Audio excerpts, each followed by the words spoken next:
Super. Bienvenue mes sœurs. C'est génial.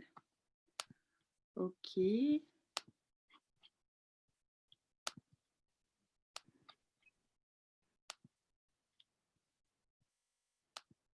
Ok, super. Bon, on va pouvoir commencer.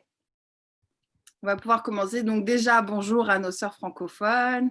Bonjour à toi, Diane. Merci encore une énième fois d'avoir accepté de prendre la parole avec nous un dimanche du Cameroun. Malgré l'actualité, on espère de tout cœur que cette conversation va apporter du baume à ton cœur, mais à chacune d'entre nous qui sommes perturbés par l'actualité sur le continent.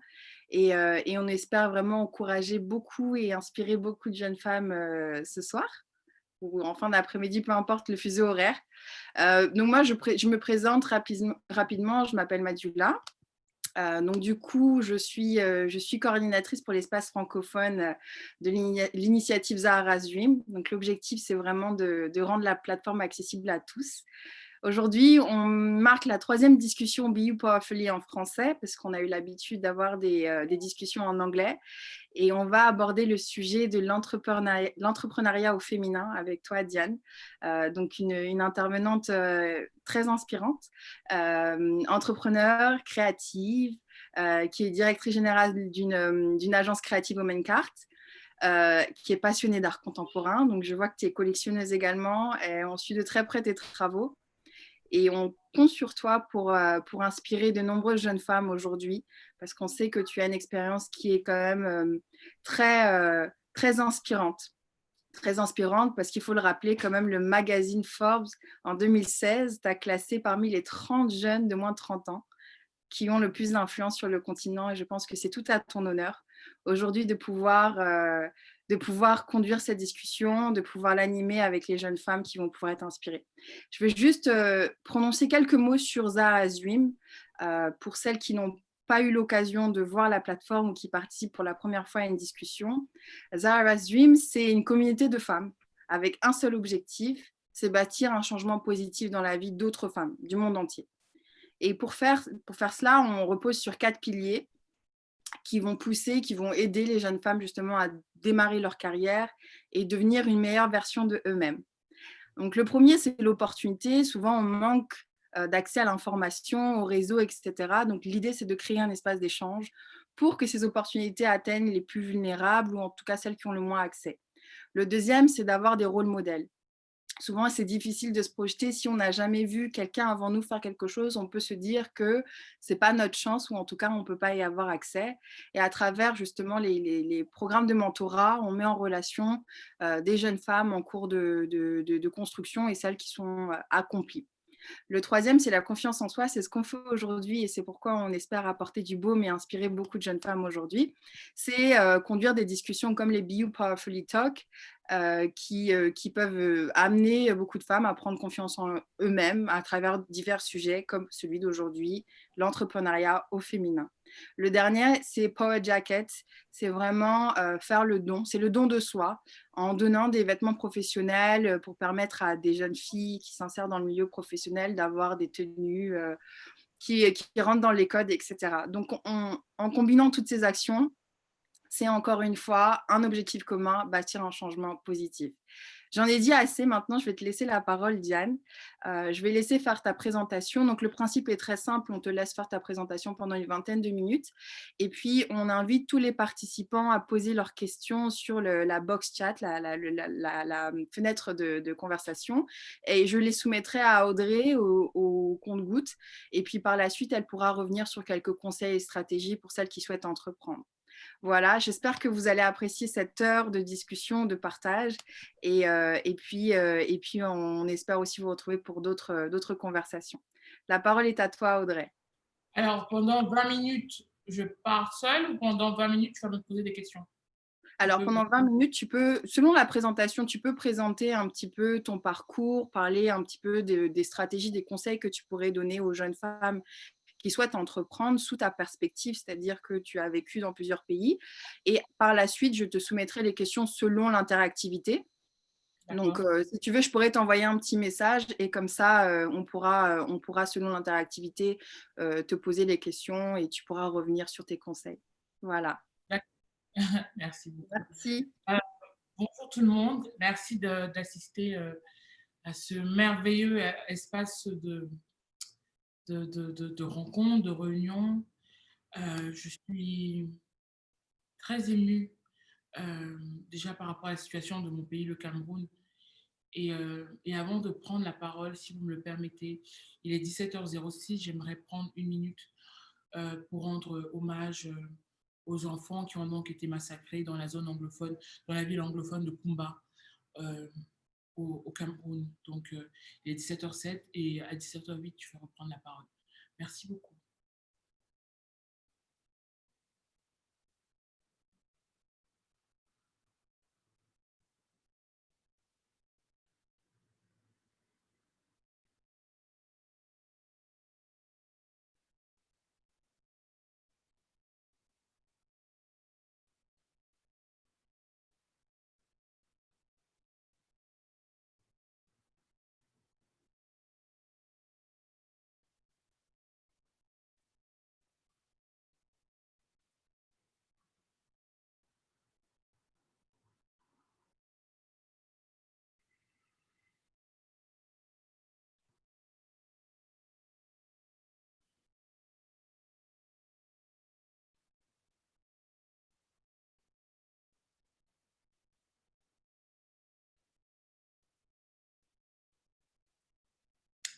Merci beaucoup.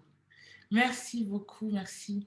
Alors, donc, comme je disais, je m'appelle Diane Audrey, j'ai 29 ans, je vis à Douala, la capitale économique du Cameroun, où je dirige depuis bientôt 4 ans une agence de communication qui s'appelle Omancart. Omenka veut dire créativité, artiste en Igbo, un dialecte du Nigeria. Et j'ai rajouté RT quand j'ai créé mon agence il y a quelques années parce que l'art est une core value dans ma manière de créer, dans ma manière de travailler. Vous pouvez voir, on est chez moi, y a pas mal d'œuvres parce que je collectionne, donc voilà. Avant de rentrer au Cameroun en 2016, je vivais en France, à Paris, plus précisément à Puteaux. Donc, je suis une fille de Puteaux et j'adore Puteaux et Courbevoie, en région parisienne. Je travaillais au Monde en tant que journaliste et chez TV5 où j'animais une chronique dans le JT Afrique durant 2 ans. Et c'était naturel pour moi en fait de rentrer. En fait, c'était un peu en mode, tu as 25 ans, il faut un cap dans ta vie. Et mon cap, c'était de rentrer au Cameroun. Et donc voilà, j'ai fait des études. Donc je suis née au Cameroun de 0 à 12 ans, dans une famille où j'étais la cinquième enfant, le cinquième enfant, une famille aimante, un père docteur ingénieur en informatique, spécialisé dans l'aéronautique, donc il travaillait dans l'aéronautique, et une maman, femme d'affaires, qui plus tard a fait des études pour faire de la psychologie.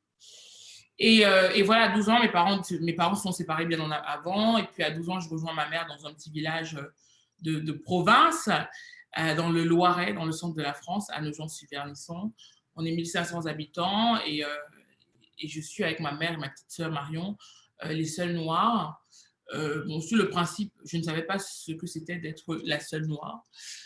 Donc, la première année, c'était un peu challenging, mais très rapidement, je suis devenue la personne la plus populaire de mon école, enfin, de mon collège. Et puis, je suis après allée au lycée. En France, le lycée, c'est de la seconde à la terminale, où j'avais été élue pour être le représentant des élèves dans les grandes réunions. Donc voilà, j'étais très bien.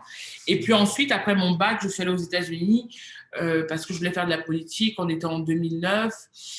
Et Barack Obama avait été élu président des États-Unis en 2008. En France, il n'y avait pas beaucoup de Noirs dans le paysage médiatique. Et donc, c'est très compliqué de pouvoir, tout à l'heure,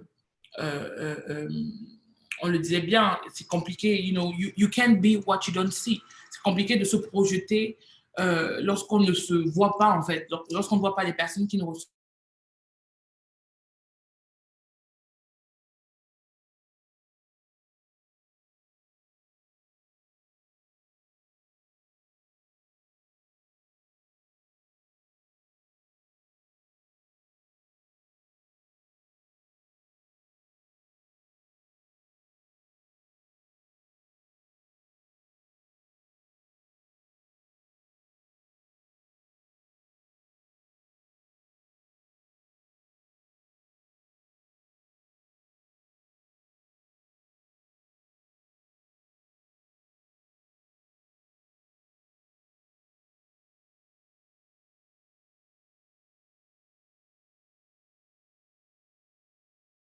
Désolé, ça a coupé.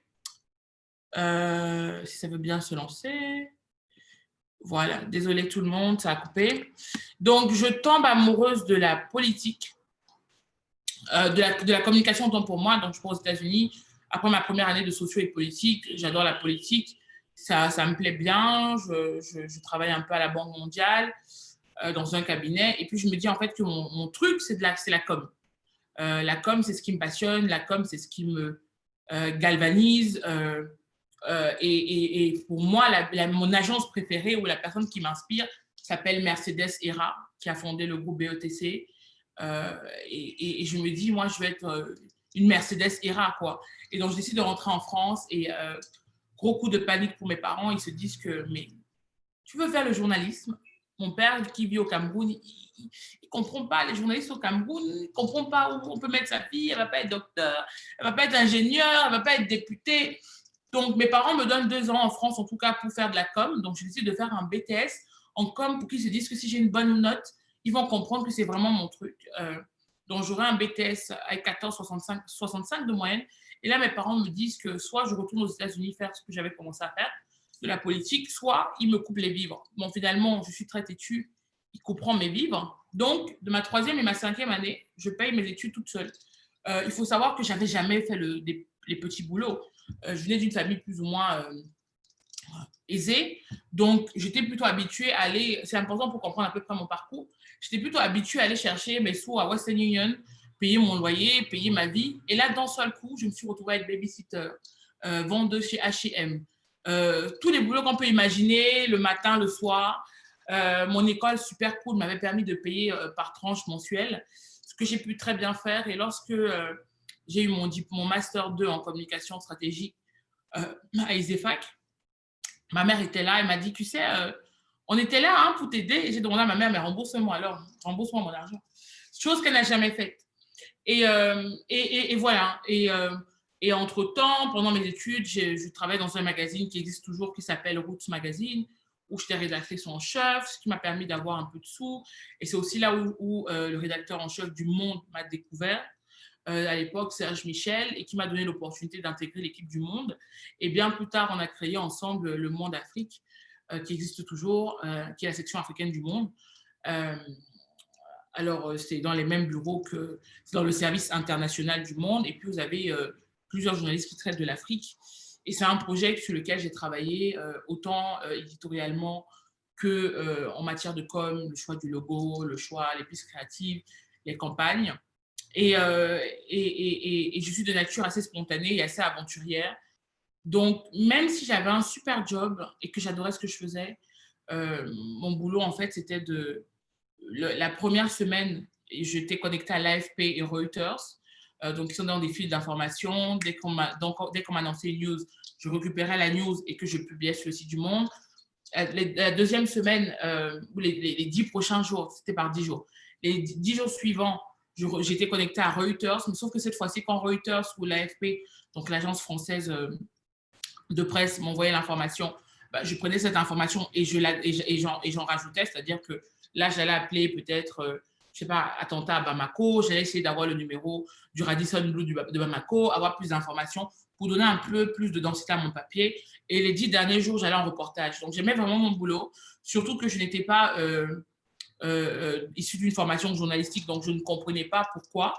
Et en fait, avec le recul aujourd'hui, j'ai beaucoup souffert du syndrome de l'imposteur parce que il y avait tellement de personnes qui rêvaient d'être au monde et il y avait tellement de personnes aussi qui, ma foi, ne comprenaient pas pourquoi moi et pas quelqu'un d'autre. Et c'est des fois avec le recul aujourd'hui, je me dis, mais si j'avais pu être bold, j'avais pu avoir plus confiance en moi et ne pas avoir en tout cas ce syndrome de l'imposteur, j'aurais fait encore plus de choses, j'aurais encore explosé plein de trucs. Mais j'avais quand même la chance d'avoir un responsable qui avait vu quelque chose en moi que moi-même, je n'avais pas vu. Ou en tout cas que j'ai découvert sur le tard. Et quand j'ai eu donc j'ai atteint l'année de mes 25 ans, j'ai décidé de rentrer au Cameroun. Par aventure, ce n'était pas un retour qui était préparé. C'était plutôt une envie pour moi à l'époque d'apporter ma pierre à l'édifice, c'est-à-dire qu'on parlait beaucoup de l'Afrique et l'avenir, l'Afrique c'est maintenant, et moi je voulais être de cette jeunesse qui qui rentraient pendant qu'elle était jeune, pas nos tontons et nos tatas qui, des fois, rentrent quand ils ont 70 ans, ils sont déjà fatigués et ne sont plus, on ne sais pas si, comment dire ça, mais ne sont plus dans l'action, quoi. Ils sont plutôt en mode retraite et moi, je voulais vraiment être dans l'action. Et puis, surtout, dans le cœur d'activité que j'avais choisi, où je voulais me retrouver, qui était la communication et la publicité, je trouvais quand même qu'au Cameroun ou en Afrique francophone, je pouvais raconter les histoires des Africains, repenser la pub différemment, travailler sur des campagnes que je regarderai avec beaucoup de fierté, ce qui est le cas depuis donc 4 ans. Alors, je fais tellement de choses que je vais essayer d'être le plus structuré possible. Qu'est-ce qui s'est passé en 4 ans au Cameroun? Alors, en 4 ans au Cameroun, en tant qu'entrepreneur, déjà, quand tu rentres au Cameroun, tu veux, ou d'autres personnes sont rentrées dans d'autres pays africains, tu veux apporter ta pierre à l'édifice. Ça, c'est bien, mais en fait, le Cameroun n'attend pas que tu rentres. Le Cameroun n'attend pas ta pierre, en fait. Donc déjà, si tu viens en mode, non, mais je suis là, je suis de retour, je vais tout apporter, les gars, écoutez-moi. Mais en fait, le Cameroun et les Camerounais te regardent en mode, c'est qui elle?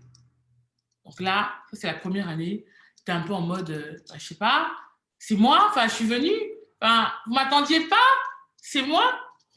La deuxième année, tu es en mode, ah, quand il t'arrive quelque chose, tu es en mode, ah, c'est le Cameroun. Dès qu'il y a une galère qui t'arrive, tu dis, ah, c'est le Cameroun, on va faire comment?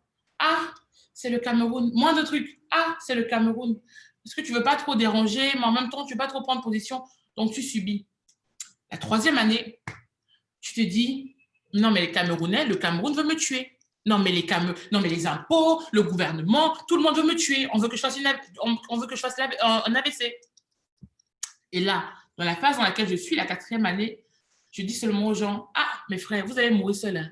Moi, je reste en vie, vous mourrez seuls. Donc, vraiment, l'entrepreneuriat au Cameroun, ça a été vraiment plusieurs phases. Le côté genre, je reviens en mode super-héros, je veux changer les choses. Et avec beaucoup de recul aujourd'hui, en me disant que j'ai qu'à bien faire mon travail dans ma ligne. Si les choses veulent changer, elles vont changer, mais je ne peux pas penser que je suis le remède au problème camerounais. Première des choses que le Cameroun m'a appris, c'est l'échec.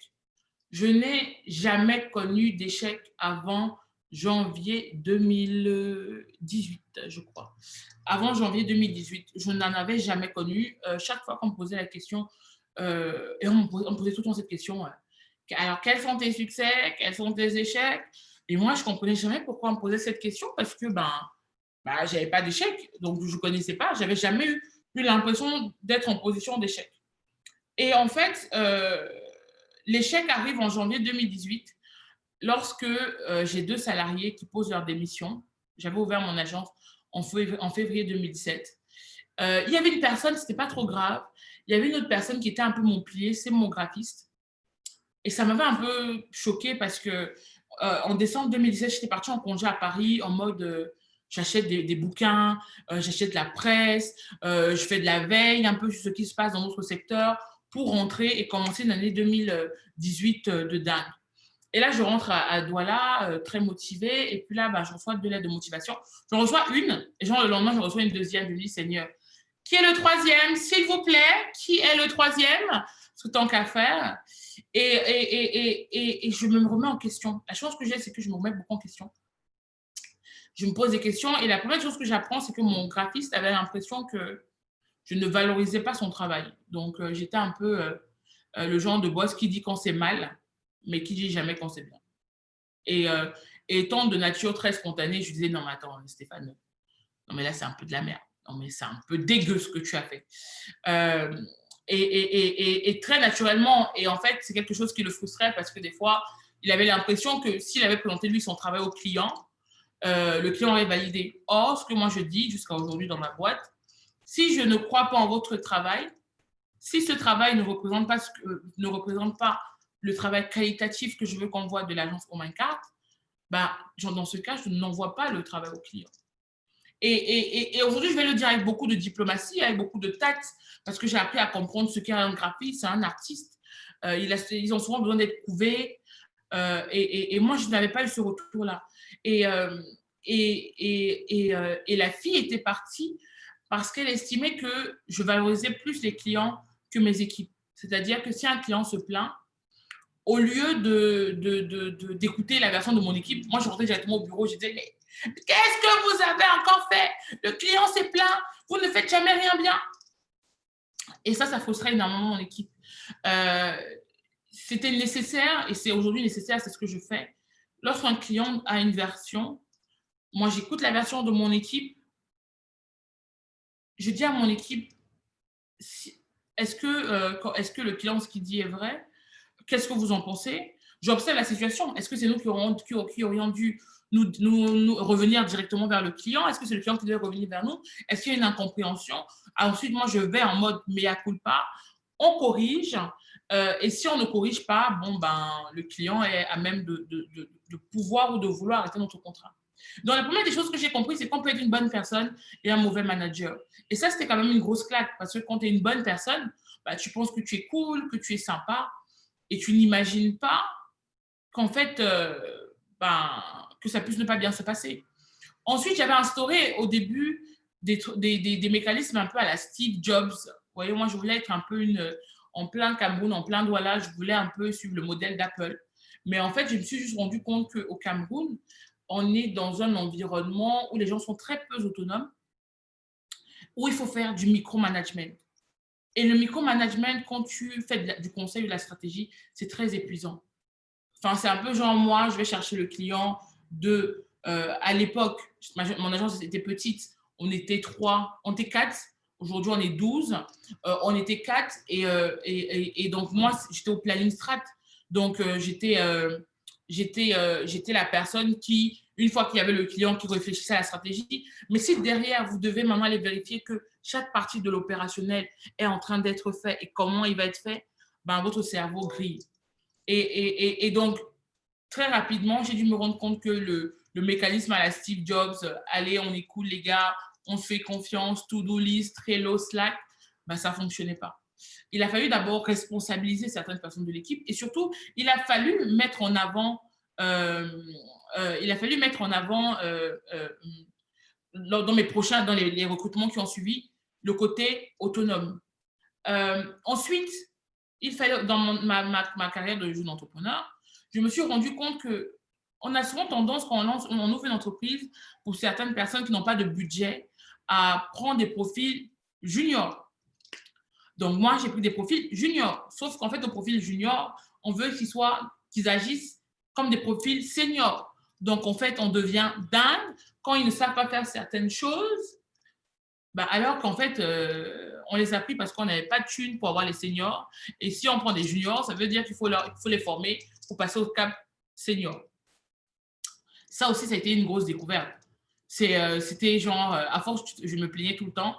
Et c'est une personne qui m'a dit, non mais allô, soit tu as 200 000 francs CFA pour payer un graphiste et en fait, tu veux toujours changer des choses ou tu as 200 000 francs pour payer un chef de projet, soit 200 000 francs, c'est à peu près 400 euros, soit tu vas chercher un graphiste à 600 000, à 700 000 francs CFA et là, tout va bien.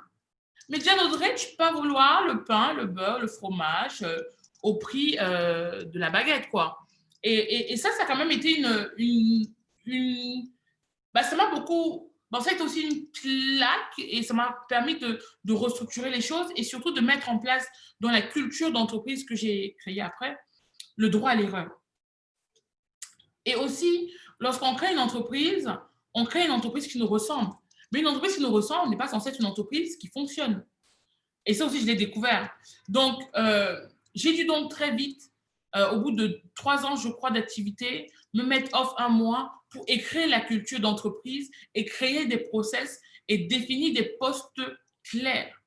Tu es là, mais ton poste, c'est quoi? Il te faut combien de temps pour faire ça?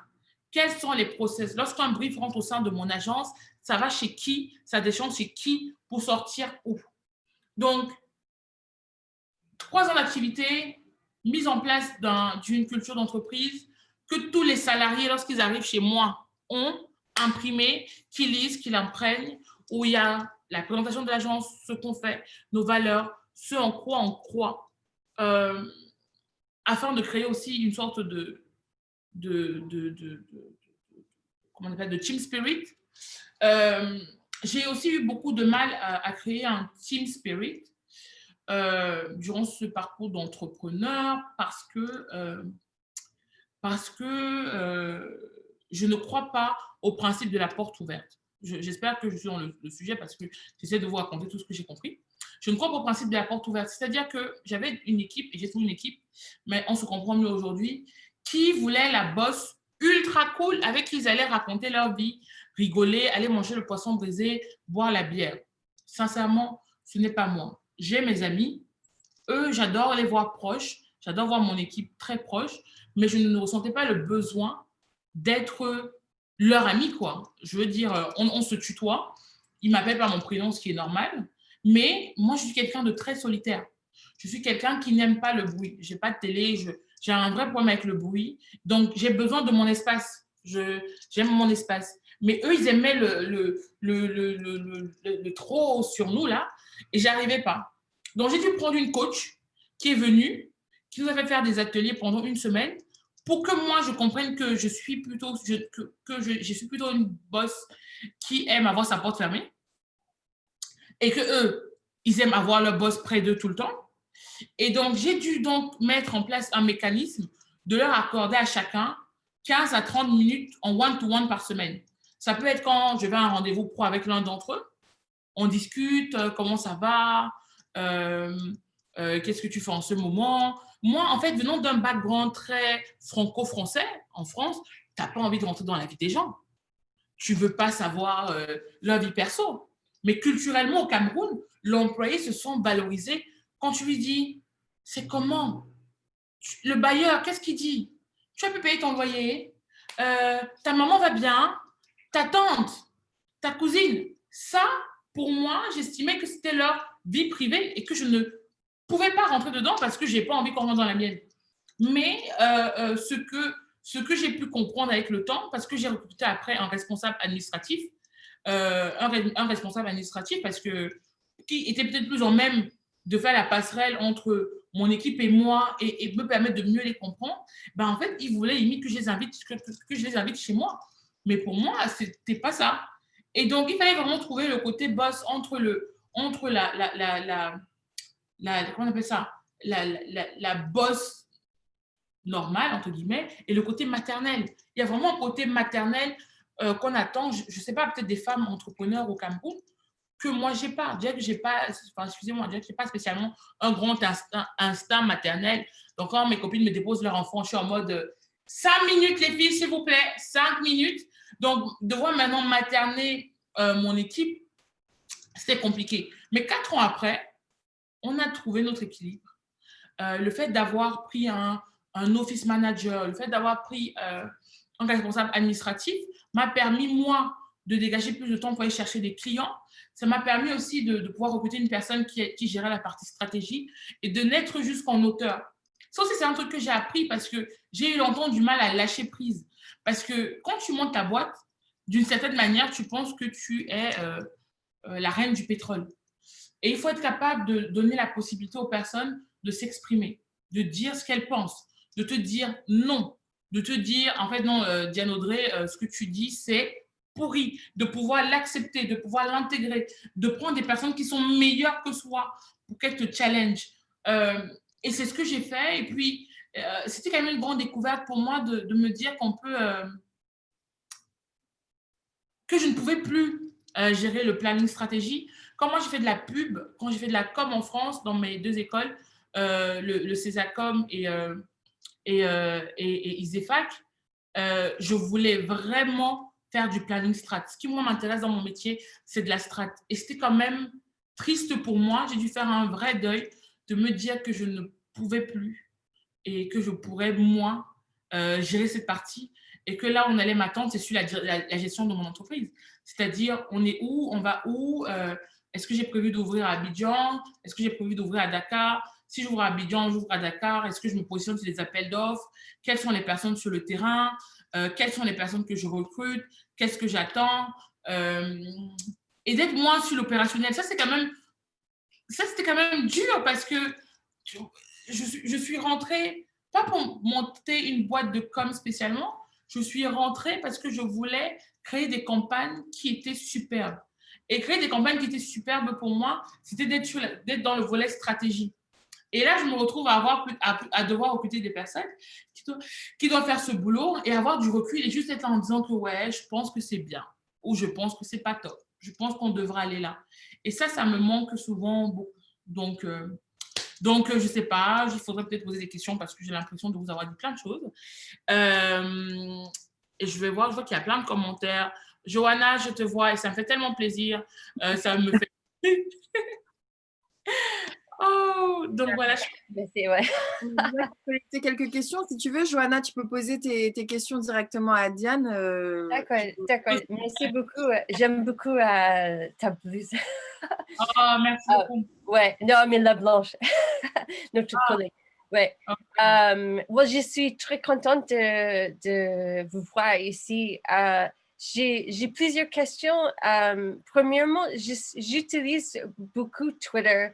Et il y a les gens qui pensent que moi, j'ai les bonnes réponses sur comment ils vont tous soutenir leurs petites entreprises, surtout les gens qui travaillent avec les petits arbres, ils essaient de planter les choses, ils envoient les tweets vers moi, aidez-nous, il faut les fonds à soutenir nos petites entreprises et moi, j'ai des idées, on peut chercher pour les grants et choses comme ça, mais est-ce qu'il y a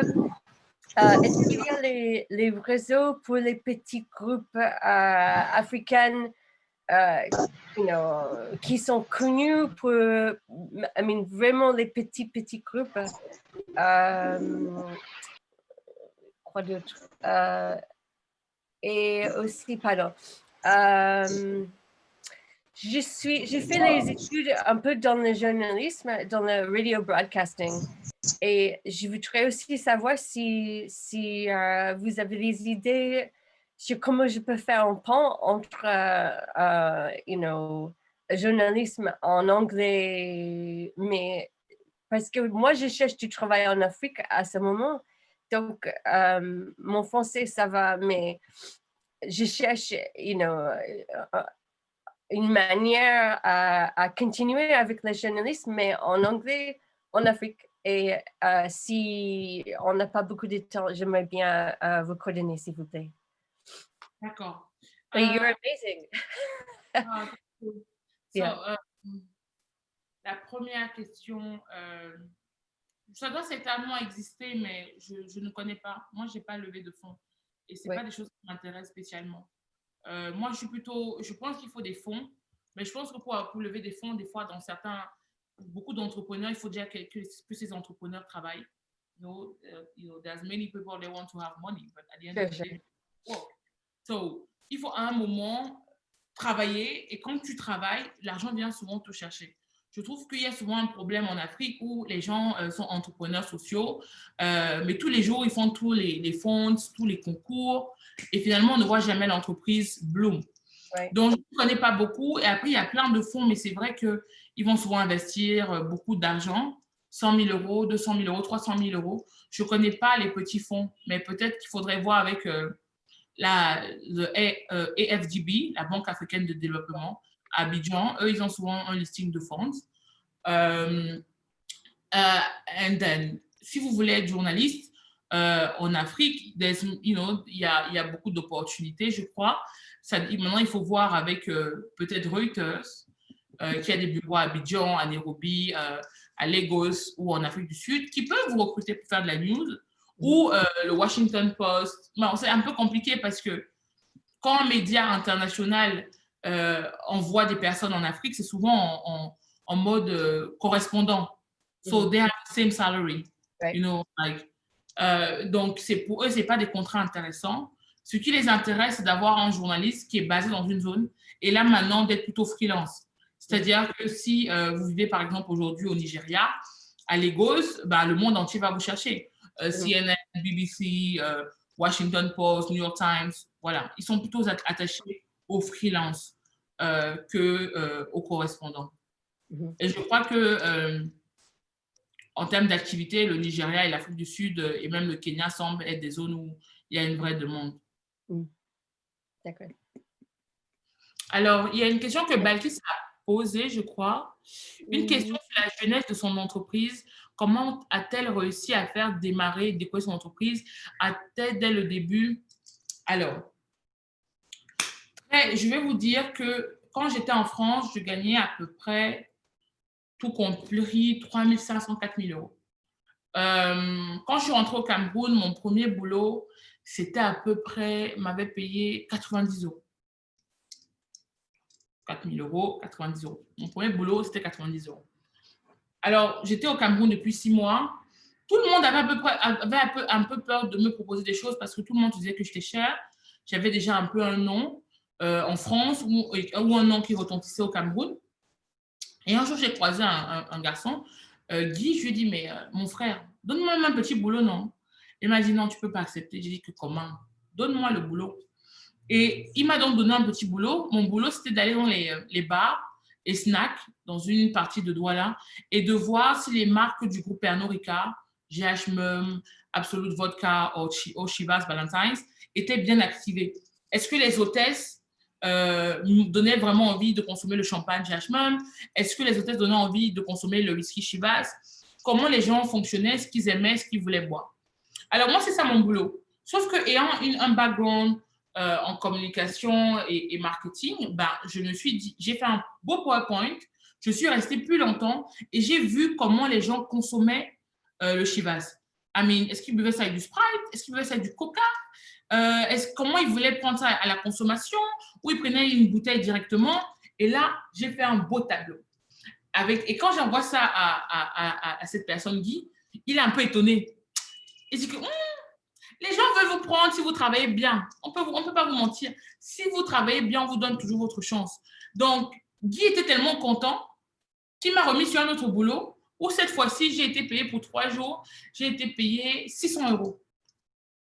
Et j'ai encore fait un beau PowerPoint structuré. Tac, tac, tac, tac, tac, tac, tac. Et là, le client qui représentait donc le groupe Pernod Ricard au Cameroun m'a demandé d'être son digital manager. Est-ce que je voulais être la personne en charge du digital de cette entreprise? Là, c'était pour un salaire d'à peu près 1 500 euros, ce qui est très bien au Cameroun, 1 million de francs CFA. Et quand je suis allée à l'entretien, j'étais un peu en mode, oh là là, est-ce que je leur dis que je vais monter une agence de com? Est-ce que je prends le boulot? Est-ce que? Et quand je suis arrivée à l'entretien, je leur ai dit, je suis désolée, mais en fait, moi, je vais créer une agence de com et j'aimerais que vous soyez mon premier client et que le boulot que vous me demandez de faire, ben, que vous l'intégrez dans mon agence et moi, je viendrai limite 1 fois par semaine avec mon agence, quoi. Et c'est comme ça que j'ai eu un contrat donc, de 2 ans de 20 millions de francs CFA. Au début, je travaillais de la maison, mais je suis une personne qui n'est pas matinale. Mon cerveau s'active à partir de 11 heures. Donc, et je dors à 2 heures du matin, 2-3 heures.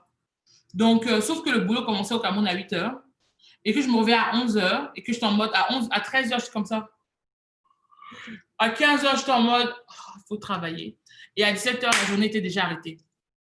Et là, je me suis dit, non, ma chérie, la vie, ce n'est pas le paradis. Et donc, je suis allée prendre des bureaux. Je me suis dit, au moins, si je prends des bureaux, comme j'ai payé, je vais être obligée d'aller amortir ce que j'ai payé. Et au Cameroun, on paye 1 an à l'avance. Donc, j'ai payé mon loyer du bureau 1 an à l'avance. Quand je me réveillais à 11 heures, là, je voulais vite aller au boulot. Il fallait quand même que j'amortisse le loyer de mon bureau. Et ensuite, j'ai recruté un graphiste, Stéphane, dont j'ai parlé tout à l'heure. Et c'est comme ça qu'on s'est lancé. Au début, on s'est appuyé sur BVS, qui est donc le nom de cette entreprise, parce que finalement, on était équilibré à 2. Ensuite, on a eu une 2e, 3e personne, une 4e personne.